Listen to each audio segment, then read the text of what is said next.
बिस्मिल्लाहिर्रहमानिर्रहीम। अस्सलाम वालेकुम। कल हमने अकाउंट्स की बेसिक के बारे में थोड़ा बहुत पढ़ा था। हमने अकाउंट्स में assets, liabilities, proprietorship, revenue and expense के बारे में पढ़ा था।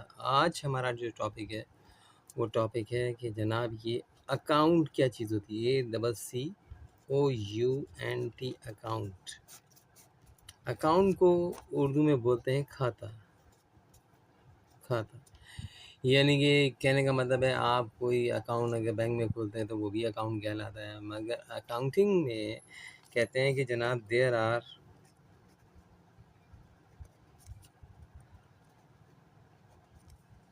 थ्री टाइप्स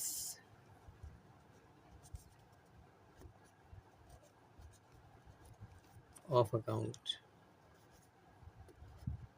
अकाउंट की कितनी किस्में होती हैं जनाब? There are three types of accounts. Number 1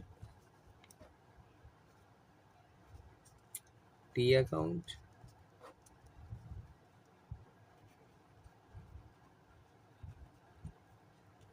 number 2 standard form,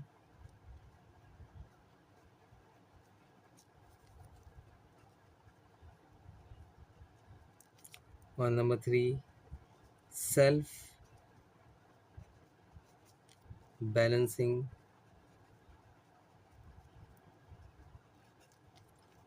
form. So there are three types of account. Number 1 T account जिसको लेजर अकाउंट भी कहा जाता है, number 2 standard form, number 3 self balancing form. अच्छा, कहने को तो हम ये भी कह सकते हैं कि जनाब कि कैश बुक भी एक अकाउंट है जनाब, पेटी कैश बुक भी एक अकाउंट है जनाब, और जनरल भी हमारा एक लेजर है जिसमें हम क्या डेली आया गया डेली गया उसके बारे में मैं आगे आपको बताऊंगा कि इसमें पोस्टिंग कैसे की जाती है। तो फिलहाल हमारे पास there are three types of account. Number 1 T account, number 2 standard form, और नंबर 3 सेल्फ बैलेंसिंग फॉर्म। ये थ्री। अब भाई बात ये है कि टी अकाउंट बनते कैसे हैं। टी अकाउंट कैसे बनते हैं जनाब? पहली बात तो ये है, बहुत आसान सा तरीका है। देखिए जनाब, आपने एक लाइन खींची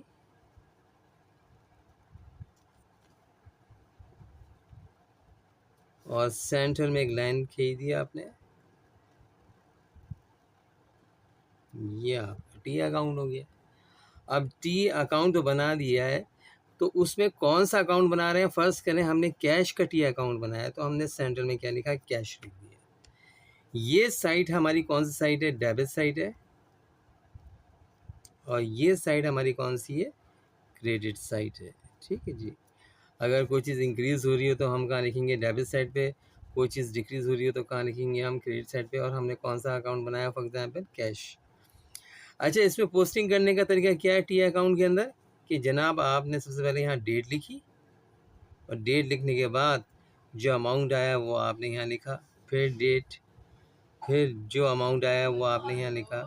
मतलब किस डेट पर, किस रीज़न के तहत, किस अकाउंट। जैसे आपने कोई चीज़ सेल करी कैश पर, तो आप यहाँ क्या लिखेंगे? सेल लिखेंगे, और सेल्स के साथ डेट के साथ सेल्स, और कैश आया तो कैश आपने डेबिट पे लिख दिया। ये तरीक़ेकार होता है टी अकाउंट का कि हाँ किस डेट पर आपके पास पैसे आ रहे हैं वो आपने डेबिट साइड पर लिखे, और किस डेट में आपके पास से, मैं लिख रहा हूँ यहाँ पर डेट ताकि आपको याद रहे, डेट लिखना यहाँ पर ज़रूरी होती है। पैसा जा रहा है तो आप यहाँ पर क्रेडिट साइड पर लिखेंगे। फिर आखिर में क्या कर देंगे? आप एक यहाँ से लेकर यहाँ तक एक लाइन खींचेंगे, और इसको डबल लाइन करने के बाद क्या कर देंगे? क्लोज कर देंगे। डबल लाइन करना बहुत ज़रूरी है। इस तरीके से डबल लाइन करके इसको आप क्या कर देंगे? क्लोज कर देंगे। ये कहलाता है टी अकाउंट। अब जनाब फॉर एग्जांपल आपके पास इस कारोबार के अंदर कैश में, फॉर एग्जांपल इस टी अकाउंट के अंदर कैश में 1 लाख रुपीज़ है। आपने फॉर एग्जांपल यहाँ पर लिख दिया 1 लाख रुपीज़ फॉर एग्जांपल, और आपके पास क्रेडिट यानी कि पैसा कितना गया आपके पास से? जस्ट सपोज 20,000 रुपये आपके पास से चले गए। तो इसका मतलब ये हुआ कि बैलेंस में आपके पास क्या बचा? बैलेंस सी डी का मतलब होता है कैरी डाउन। आपके पास कितने बचे? 80,000। और फिर इन दोनों साइड्स को आपने इक्वल कर दिया 1 लाख से, और इसको इक्वल कर दिया, ये आपका कहलाता है टी अकाउंट। मैं फिर रिपीट करता हूँ, ये हमारी क्या है, डेबिट साइड है, ये क्या है, हमारी क्रेडिट साइड है। फॉर एग्जांपल हमने एक लेजर में टी अकाउंट बनाया, कौन सा, कैश का। किस डेट में हमने चीज़ कोई बेची, पैसा आया, हमने डेबिट साइड पे लिखा, फिर पैसा आया, हमने डेबिट साइड पे लिखा, फिर पैसा आया, डेबिट साइड पे लिखा। फॉर एग्जाम्पल के तौर पे बात हो रही है। अब अगर इनका हम सम करें तो फ़र्ज़ किया, मैं फिर एग्जाम्पल दे रहा हूँ, फ़र्ज़ किया कि हमारे पास 1 लाख रुपया है और हमारे पास से किस डेट में, इस डेट में 20,000 रुपये क्रेडिट साइड पर कम हो गए, तो बैलेंस में, बैलेंस सी डी कहते हैं कैरी डाउन को। हमारे पास कितने बचे, 80,000 बचे। हमें दोनों साइड्स को इक्वल कर कर क्या करना पड़ता है, क्लोज करना पड़ता है, बैलेंस दिखाना पड़ता है। तो अगर हम 80 में प्लस करें 20 को, तो ये कितने हो गए, 1 लाख हो गए, ये भी 1 लाख हो गए। इस तरीके से टी अकाउंट बनाते हैं और आगे जाकर ये कंटिन्यू चलता रहता है। ये सी डी के बाद ये क्या होता है, बैलेंस बी डी यानी कि डाउन हो जाता है और ये 80,000 यहाँ आ जाते हैं। ये जनाब टी अकाउंट बनाने का तरीक़ेकार है। अब मैं फिर इसको रिपीट करता हूँ, देखें, there are 3 types of account. Number 1 T account, number 2 standard form, number 3 self balance form. T account कैसे बनता है, इस टी शेप में बनता है। हमने फॉर एग्जांपल अकाउंट बनाया एक कैश का, ये हमारी कौन सी साइड है, ये डेबिट साइड है। ये कौन सी साइड है, हमारी क्रेडिट साइड है। पैसा आ रहा है तो हम कहाँ लिखेंगे, डेबिट साइड पे लिखेंगे। पैसा जा रहा है तो कहाँ लिखेंगे, क्रेडिट साइड पे लिखेंगे। फॉर एग्जाम्पल अगर हमने पूरे साल में 1 लाख रुपए हमारे पास से आए तो 20,000 रुपये हमारे पास से चले गए, तो बैलेंस में हमारे पास क्या बचे, 80,000 रुपये बचे। तो इसको क्या कहते हैं हम, बैलेंस सी डी यानी कि कैरी डाउन। इनका सम करा, ये 1 लाख हो गए, इनका सम करा, ये 1 लाख हो गए। इस महीने को हमने क्लोज करा और इस बैलेंस को हमने बी डी कर कर यानी कि ब्रॉट डाउन कर कर उसी डेट में, डेट के साथ, देखिए डेट लिखना ज़रूरी है, याद रखिएगा यहाँ पर डेट लिखना बहुत ज़रूरी है। डेट के साथ हमने यहाँ पर बता दिया कि बैलेंस बी डी जो है हमारे पास 80,000 है। ये हमारा जो है ना टी अकाउंट बनाने का तरीक़ेकार है। एग्जाम्पल के तौर पे देखें, इसको ज़्यादा मुश्किल ना समझिएगा, बहुत आसान सी चीज़ है। मैं फिर रिपीट कर रहा हूँ, बहुत आसान चीज़ है। पैसा आ रहा है, यहाँ लिखा, पैसा जा रहा है, यहाँ लिखा, आखिर में क्या बचा, इसमें से इसको माइनस करा, बैलेंस आ गया हमारे पास कितना, 80,000। दोनों साइड्स को इक्वल करा और अगले महीने हम ले गए उसको 80,000 को और उसको नाम दे दिया बी डी का, और उस बैलेंस को जो हमारे पास 80,000 बचे उसको नाम दे दिया हमने सी डी का यानी कि कैरी डाउन का, और उसको बी डी यानी कि ब्रॉक डाउन का दे दिया। तो इसको कहते हैं हम क्या, टी अकाउंट बोलते हैं अकाउंटिंग की ज़बान में। टॉपिक जो है हमारे पास आज का टॉपिक यही है। देखें, हमने कहा जनाब एसेट्स क्या है, हमने कहा लाइबिलिटीज़ क्या है, हमने कहा जनाब कैपिटल्स वर्डशिप्स क्या होते हैं, फिर रेवेन्यूज़ क्या होते हैं और फिर क्या होते हैं, एक्सपेंस क्या होते हैं। आज हमारे पास टॉपिक क्या है कि जनाब कि अकाउंट, हम पढ़ रहे थे अकाउंटिंग के बारे में। हमने कहा जनाब कि ये जो अकाउंट है इसकी बेसिकली मतलब क्या होते हैं, अकाउंट क्या चीज़ है। अकाउंट बोलते हैं खाते को, कोई खाता खोलना। तो अकाउंटिंग बनाने वाला ये कहता है कि जनाब there are 3 types of account. Number 1 T account, number 2 standard form और नंबर 3 सेल्फ बैलेंस फॉर्म। ये है आपके पास टी अकाउंट की एक शेप। एग्जाम्पल के तौर पर जब आप इसको आगे पढ़ेंगे तो ये आपको और अच्छे तरीके से समझ में आएगी। कोई चीज़ पूछनी हो, कोई चीज़ ना समझ में आ रही हो तो आप मुझसे ज़रूर पूछिएगा। अच्छा जी, सेकंड टाइप पर आते हैं। सेकंड टाइप पे चलते हैं जनाब कि सेकंड टाइप क्या होती है। सेकंड टाइप हमारे पास है जनाब कि स्टैंडर्ड फॉर्म।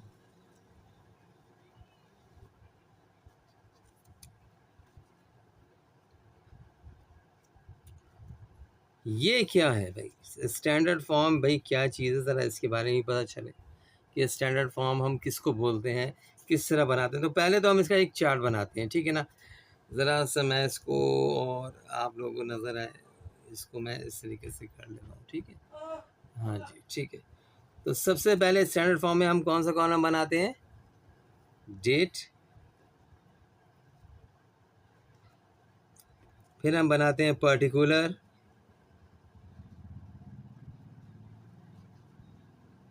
फिर हम बनाते हैं पोस्ट रेफरेंस, फिर डेबिट, फिर डेट, फिर पर्टिकुलर,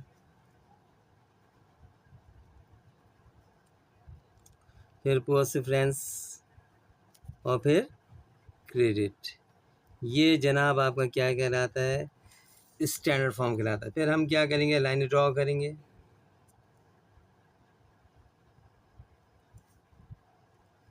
ये लाइनें आपने ड्रॉ करी,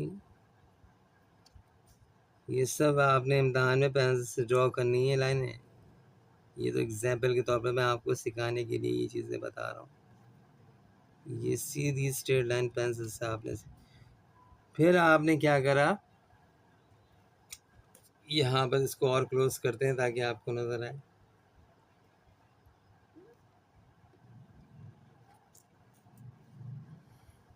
इसको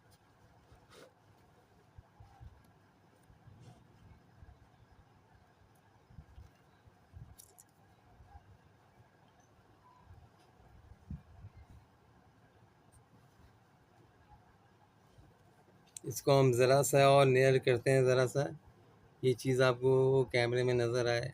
ठीक है जी। तो ये यहाँ पर आकर आप देखें कि जनाब ये स्टैंडर्ड फॉर्म, यहाँ पर आपको ये चीज़ नज़र आ रही है। ठीक है। तो स्टैंडर्ड फॉर्म में क्या क्या चीज़ें, मैं फिर रिपीट कर देता हूँ। स्टैंडर्ड फॉर्म के अंदर हम क्या क्या चीज़ें बनाएंगे, date, particular, post reference, P/R को कहते हैं पोस्ट रेफरेंस, डेबिट, और फिर डेट, फिर particular, post reference and credit. इस तरीके से हम इसको यहाँ पर बनाते हैं और फिर हम क्या करेंगे, लाइनें ड्रॉ करेंगे।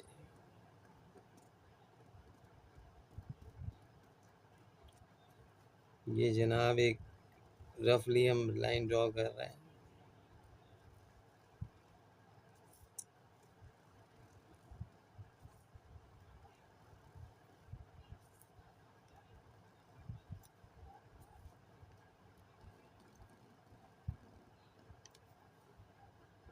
ये जनाब आपको क्या कहलाता है, स्टैंडर्ड फॉर्म कहलाता है अकाउंटिंग की ज़बान में।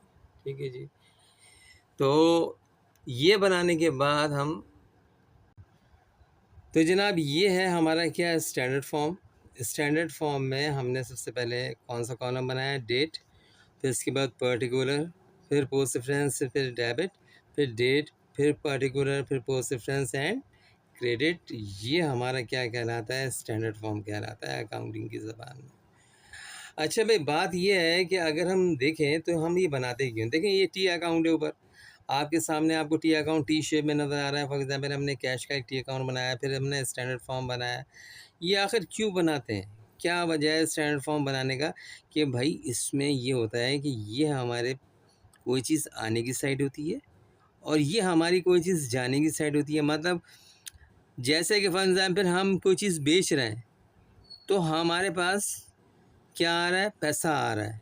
हमने यहाँ पर रीज़न में बताना है कि जनाब डेट के साथ कि जनवरी की 2 तारीख को हमने कोई चीज़ बेची, कैश पे हमने सेल की रही, तो भाई हम लिखेंगे कैश, और कैश के बाद जो अमाउंट आएगा वो यहाँ आ जाएगा। और क्रेडिट क्या हो रहा है, फिर यहाँ पर डेट दूसरी रॉ में, और यहाँ पर लिख देंगे हम सेल, और यह क्रेडिट में हम यहाँ पर पोस्टिंग कर देंगे। मतलब ये है कि ये किस तरीके से बनाते हैं, क्या इसका तरीका है, ये आगे की बात है। आपने क्या करना है कि सिर्फ ये याद करना है कि जनाब स्टैंडर्ड फॉर्म बनाते कैसे हैं। सिर्फ आपने ये याद करना है कि सबसे पहले इसमें डेटा कॉलम आता है, फिर पर्टिकुलर का आता है, फिर पोस्ट रेफरेंस, फिर डेट, डेबिट, फिर डेट, फिर पर्टिकुलर, फिर पोस्ट रेफरेंस एंड फिर क्रेडिट। देखें ये है तरीका है क्या है, सेल्फ बैलेंसिंग फॉर्म बनाने का। ठीक है ना। नेक्स्ट टाइप पे हम और आगे चलते हैं कि थर्ड टाइप हमारे पास है कौन सी, सेल्फ बैलेंसिंग फॉर्म। तो ये हम कैसे बनाते हैं, ज़रा इसके बारे में भी हम बात करते हैं। ठीक है जी। सेल्फ बैलेंसिंग फॉर्म हम कैसे बनाते हैं। ठीक है, तो आप देखिएगा मेरे साथ साथ, सेल्फ बैलेंसिंग फॉर्म।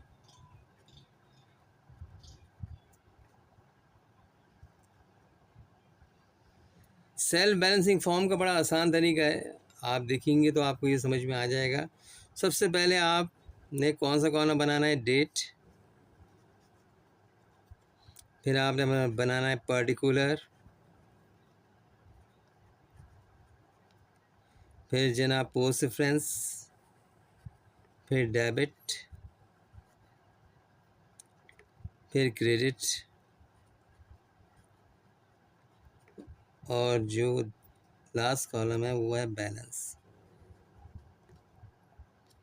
बैलेंस ये क्या कहलाता है जनाब? सेल बैलेंसिंग फॉर्म कहलाती है। सबसे पहले डेटा कॉलम, फिर उसके बाद पर्टिकुलर कॉलम, फिर पोस्ट रेफरेंस कॉलम, फिर डेट, डेबिट, और फिर ये क्रेडिट, और फिर बैलेंस। फिर अगेन रिपीट करता हूँ, date, particular, post reference, debit, credit and balance. इसको बोलते हैं सेल बैलेंसिंग फॉर्म। ठीक है जी, अकाउंटिंग की ज़बान में सेल बैलेंसिंग फॉर्म इस तरीके से बनाई जाती है। ये बात हमेशा याद रखिएगा। अब इसमें हम क्या करेंगे? लाइनें ड्रॉ करते हैं। लाइनें कैसे ड्रॉ करनी है भाई? या आपने एक लाइन ड्रॉ करी सीधी। मैं फ़िलहाल तो जिस तरीके से मैं ये बना रहा हूँ,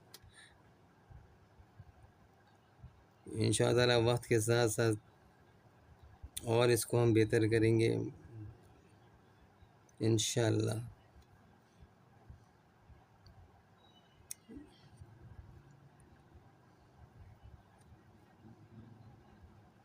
ये सब आपने पेंसिल से लाइन ड्रॉ करनी है, ठीक है ना? याद रखिएगा ये बात। इस तरीके से बनाते हैं हम क्या? Self balancing form. Date, particular, post reference, debit, credit and balance. ठीक है जी। तो कहने का मतलब क्या है कि अगर हम पूरा सिनेरियो देखें इस टाइम कि जनाब अकाउंट्स होता क्या है, पूरी इसकी स्टोरी देखें, तो ये आपको सारी चीज़ें सामने नज़र आएंगी कि जनाब इसमें क्या क्या चीज़ें आती हैं। सबसे पहले हम ऊपर चलते हैं जनाब, सबसे ऊपर से शुरू करते हैं।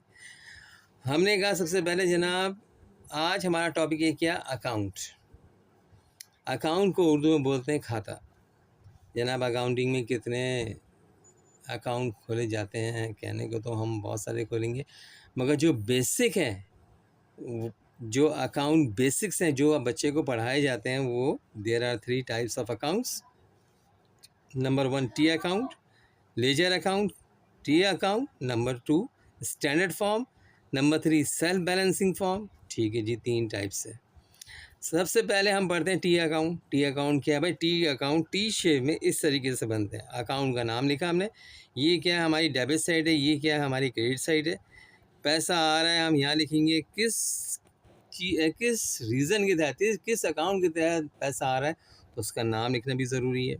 फिर डेट लिखना भी ज़रूरी है। फिर जो पैसा आ रहा है वो लिखना भी ज़रूरी है। पैसा आ रहा है, इंक्रीज़ हो रहा है, डेबिट हो रहा है, आपने पैसा जा रहा है तो उसको आपने कहाँ लिख दिया? क्रेडिट साइड पे लिख दिया। अब क्या हुआ जनाब? फर्स्ट फॉर एग्जाम्पल मेरे पास 1 लाख रुपए आया, मेरे पास से कितने चले गए? 20,000 चले गए। मेरे पास बैलेंस में कितने बचे? 80,000 रुपये बचे। यहाँ पर भी 1 लाख से मैंने सम किया फॉर एग्जाम्पल, और 80 + 20 कितने का? 1 लाख यहाँ पर सम करा, और उसको नाम दे दिया किसका? बैलेंस CD का नाम दे दिया। चलें जी, ठीक है। उसको अगले महीने या अगले साल मैंने डेट और बैलेंस और BD का नाम दे दिया, यानी कि बैलेंस BD का मतलब होता है ब्रॉट डाउन। नंबर 2 टाइप होती है स्टैंडर्ड फॉर्म। स्टैंडर्ड फॉर्म में क्या क्या चीज़ें आती हैं? Date, particular, post reference, debit, फिर date, particular, post reference and credit. ये इस तरीके से सेल्फ बैलेंसिंग फॉर्म बनती है, याद रखिएगा, ठीक है ना? ये क्यों बनाई जाती है, क्या वजह है, ये बात की बात है, ये आगे जाके पढ़ेंगे, ठीक है ना? अभी आपने क्या करना है, इन अकाउंट को नाम और किस तरह बनाते हैं वो चीज़ें याद करनी है बस, और कोई बात नहीं है कि टी अकाउंट कैसे बनता है, स्टैंडर्ड फॉर्म कैसे बनता है। और नंबर 3 सेल्फ बैलेंसिंग फॉर्म में क्या क्या चीज़ें आती हैं? Date, particular, post reference, debit, credit and balance. ठीक है जी, ये इस तरीके से आपने ये 3 अकाउंट बनाने हैं। बनाने को तो अभी हमें जनरल भी बनाना है, फिर कैश बुक का चार्ट भी बनाना है, फिर बेटी कैश बुक का भी चार्ट बनाना है, फिर जनाब स्पेशल जनरल का भी चार्ट बनाना है। बहुत से अकाउंट हैं, बहुत से अकाउंट हैं जो आगे जाके हम पढ़ेंगे, ठीक है ना? हम उनके चार्ज भी पढ़ेंगे, मगर जो मेन अकाउंट हैं, ये there are 3 types of account, ये आपने याद करने के। टी अकाउंट किस तरह बनता है, स्टैंडर्ड फॉर्म किस तरह बनता है, और सेल्फ बैलेंसिंग फॉर्म किस तरह बनती है, ये चीज़ें आपको याद होनी चाहिए। मैं अगेन रिपीट कर दूं कि जनाब हमने सबसे पहले डेफिनेशन पढ़ी थी जनाब। उसके बाद हमने इक्वेशन पढ़ी थी कि जनाब इक्वेशन क्या होती है। उसके बाद हमने डेबिट और क्रेडिट के बारे में पढ़ा था, डेफिनेशंस के बारे में पढ़ा था। उसके बाद हम आगे चले थे तो हमने क्या पढ़ा था, rules of debit and credit पढ़ा था कि जनाब rules of debit and credit क्या होते हैं। उसके बाद हमने ये पढ़ा था कि जनाब ये एसेट्स क्या होते हैं। फिर एसेट्स के अंदर current assets and fix assets क्या होते हैं, ये पढ़ी थी हमने। उसके बाद जनाब लायबिलिटीज़ के बारे में हमने पढ़ा था, करंट लायबिलिटी क्या होती है, लॉन्ग टर्म लायबिलिटी क्या होती है। उसके बाद हमने नेक्स्ट जो हमने पढ़ा था वो प्रोप्राइटरशिप के बारे में पढ़ा था, कैपिटल एंड ड्राइंग्स के बारे में पढ़ा था। उसके बाद हमने रेवेन्यू के बारे में पढ़ा था कि रेवेन्यू क्या होती है। उसके बाद हमने एक्सपेंस के बारे में पढ़ा था कि एक्सपेंसेस कौन कौन से होते हैं। और आज जो हमने पढ़ा है जनाब, वो पढ़ा है हमने किसके बारे में, अकाउंट्स के बारे में पढ़ा है कि जनाब अकाउंट्स यानी कि खाते कितने किस्म के होते हैं अकाउंटिंग में। So there are 3 types of account. Number 1 T account, number 2 standard form, number 3 self balancing form. T account इस तरह बनाते हैं, स्टैंडर्ड फॉर्म इस तरह बनाते हैं, सेल्फ बैलेंसिंग फॉर्म इस तरह बनाते हैं। आगे जो अकाउंट हैं जिसके बारे में हम पढ़ेंगे अकाउंटिंग के अंदर, जनरल जनाब कैसे बनाते हैं, कैश बुक कैसे बनाते हैं, पिटी कैश बुक कैसे बनाते हैं, स्पेशल जर्नल कैसे बनाते हैं, तो उसके बारे में हम बात करेंगे आगे जाकर। और इंशाअल्लाह ताला कल हम इसको कंटिन्यू और करेंगे। और मुझे उम्मीद है कि ये चीज़ें आपको मेरे कैमरे में तो नज़र आ रही होंगी। अगर आपको बेटा कोई प्रॉब्लम हो भी रही हो तो आप इसको अपने कैमरे को जिस तरह अगर आप लोग करते हैं, देखते हैं कि जनाब किस तरीके से इसको यानी कि वो करा जाता है, आप लोग ख़ुद इसको मेरी आवाज़ से आपको काफ़ी चीज़ें क्लियर हो जाएंगी जनाब कि टी अकाउंट इसको कहते हैं, स्टैंडर्ड फॉर्म इसको कहते हैं और सेल्फ बैलेंसिंग फॉर्म इसको कहते हैं। बस आपने क्या करना है, इसको याद करना है। इसमें पोस्टिंग कैसे होती है, क्या तरीक़ेकार है, वो बहुत आगे की बात है, वो सब चीज़ें क्लियर हो जाएंगी। बस आप इतना याद कर लें कि जनाब टी अकाउंट इस तरह बनाते हैं, टी शेप में, स्टैंडर्ड फॉर्म ये होती है और सेल्फ बैलेंसिंग ये होती है। इंशाअल्लाह ताला कल मज़ीद बात करेंगे, इस टॉपिक को आगे लेके चलेंगे। और ज़रूर अगर आप लोग ये चीज़ें देखें तो इसको लाइक और सब्सक्राइब ज़रूर कर दिएगा बेटा, ज़रूर कर दिएगा। बड़ी ज़रूरत है आपकी इसमें सब्सक्राइब और लाइक करने की। पूरी कोशिश है कि आपको अकाउंट्स पढ़ा सकें। हमारे इस चैनल पर आप बहुत सारी चीज़ें देखते होंगे बेटा, ठीक है, कोई बात नहीं, देखें वो अलग एक तरीके से कहते हैं कि आप एंटरटेनमेंट है। और ये सर आमिर का अपना एक प्रोफेशन है, एक काम है जो उन्होंने शुरू किया है इस वीडियो के ज़रिए। तो मुझे उम्मीद है कि इसमें बेहतरी आएगी, बहुत आएगी, मगर वक्त के साथ साथ आएगी बेटा, इतनी जल्दी नहीं आती किसी चीज़ में ना। आपने अंदाज़ा कर लिया होगा कि मैं एक रजिस्टर पर पढ़ा रहा हूँ, देख लें आप, मतलब मैं कोई बात झूठ नहीं बोलता बेटा।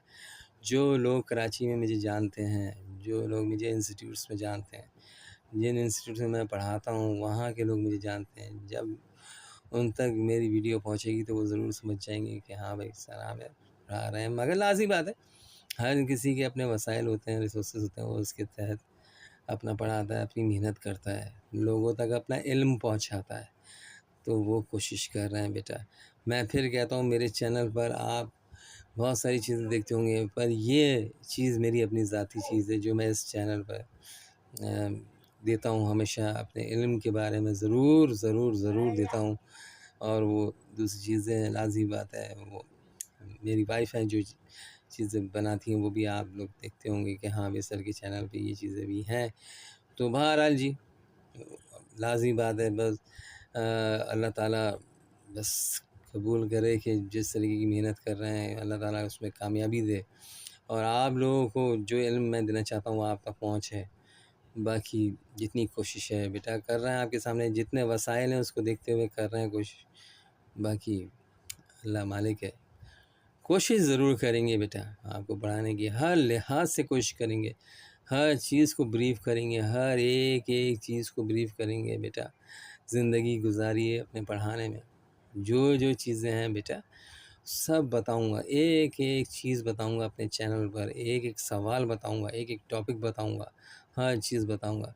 बस बेटा जितने वसाइल हैं उसको देखते हुए बताऊँगा। बस इतना कहता हूँ कि आप लोग को आप लोग मेरी वॉइस ज़रूर सुना करें, वॉइस जो है ना वो ज़रूर सुना करें कि सर का जो लेक्चर है, सर जो बता रहे हैं चीज़, वर्बली जो चीज़ें डिफ़ाइन कर रहे हैं, बस वो समझ में आनी चाहिए। लिखा हुआ तो सामने है सब चीज़ें, मगर बच्चे को जो है ना सुनना जब वो सुनेगा तो ऑटोमेटिकली लिखी हुई चीज़ें उसको समझ में आएंगी। तो बस पूरी कोशिश है इंशाअल्लाह ताला इसको जारी रखेंगे आप लोगों की दुआओं से। अगेन फिर कह रहा हूँ, मेरे चैनल को सब्सक्राइब ज़रूर कर दीजिएगा बेटा। बहुत बहुत शुक्रिया। इंशाअल्लाह ताला कल मुलाकात होगी। अल्लाह हाफ़िज़।